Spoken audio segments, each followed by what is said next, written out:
ക്രിസ്തുവിലുള്ള പ്രിയപ്പെട്ട സഹോദരി സഹോദരന്മാരെ, ഇന്നത്തെ ദൈവവചനം വിശുദ്ധ യോഹന്നാൻ എഴുതിയ സുവിശേഷം 3-ാം അധ്യായം 16 മുതൽ 21 വരെയുള്ള വാക്യങ്ങൾ.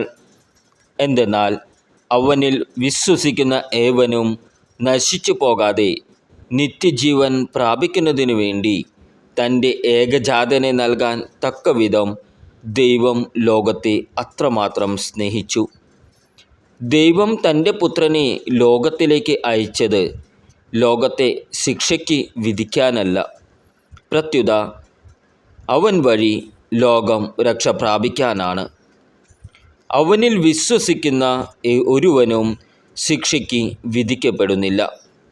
വിശ്വസിക്കാത്തവനോ ദൈവത്തിൻ്റെ ഏകജാതൻ്റെ നാമത്തിൽ വിശ്വസിക്കായിക മൂലം നേരത്തെ തന്നെ ശിക്ഷയ്ക്ക് വിധിക്കപ്പെട്ടിരിക്കുന്നു. ഇതാണ് ശിക്ഷാവിധി. പ്രകാശം ലോകത്തിലേക്ക് വന്നിട്ടും മനുഷ്യർ പ്രകാശത്തേക്കാൾ അധികമായി അന്ധകാരത്തെ സ്നേഹിച്ചു. കാരണം അവരുടെ പ്രവർത്തികൾ തിന്മ നിറഞ്ഞതായിരുന്നു. തിന്മ പ്രവർത്തിക്കുന്നവൻ പ്രകാശത്തെ വെറുക്കുന്നു. അവൻ്റെ പ്രവർത്തികൾ വെളിപ്പെടാതിരിക്കുന്നതിന് അവൻ വെളിച്ചത്ത് വരുന്നുമില്ല. സത്യം പ്രവർത്തിക്കുന്നവൻ വെളിച്ചത്തിലേക്ക് വരുന്നു. അങ്ങനെ അവൻ്റെ പ്രവർത്തികൾ ദൈവൈക്യത്തിൽ ചെയ്യുന്നവയെന്ന് വെളിപ്പെടുന്നു. നമ്മുടെ കർത്താവായ ഈശോ മിശിഹായ്ക്ക് സ്തുതി. ക്രിസ്തുവിലുള്ള പ്രിയപ്പെട്ട സഹോദരി സഹോദരന്മാരെ, ഇന്നത്തെ ദൈവവചനം വിശുദ്ധ യോഹന്നാൻ എഴുതിയ സുവിശേഷം 3-ാം അധ്യായം 16 മുതൽ 21 വരെയുള്ള വാക്യങ്ങൾ. എന്തെന്നാൽ അവനിൽ വിശ്വസിക്കുന്ന ഏവനും നശിച്ചു പോകാതെ നിത്യജീവൻ പ്രാപിക്കുന്നതിനു വേണ്ടി തൻ്റെ ഏകജാതനെ നൽകാൻ തക്കവിധം ദൈവം ലോകത്തെ അത്രമാത്രം സ്നേഹിച്ചു.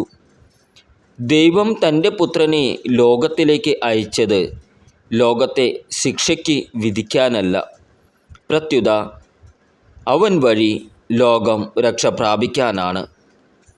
അവനിൽ വിശ്വസിക്കുന്ന ഒരുവനും ശിക്ഷയ്ക്ക് വിധിക്കപ്പെടുന്നില്ല. വിശ്വസിക്കാത്തവനോ ദൈവത്തിൻ്റെ ഏകജാതൻ്റെ നാമത്തിൽ വിശ്വസിക്കായിക മൂലം നേരത്തെ തന്നെ ശിക്ഷയ്ക്ക് വിധിക്കപ്പെട്ടിരിക്കുന്നു. ഇതാണ് ശിക്ഷാവിധി. പ്രകാശം ലോകത്തിലേക്ക് വന്നിട്ടും മനുഷ്യർ പ്രകാശത്തേക്കാൾ അധികമായി അന്ധകാരത്തെ സ്നേഹിച്ചു. കാരണം അവരുടെ പ്രവർത്തികൾ തിന്മ നിറഞ്ഞതായിരുന്നു.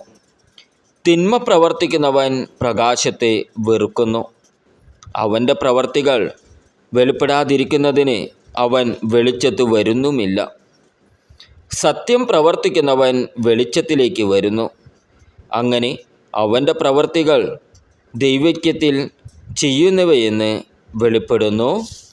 നമ്മുടെ കർത്താവായ ഈശോ മിശിഹായ്ക്ക് സ്തുതി.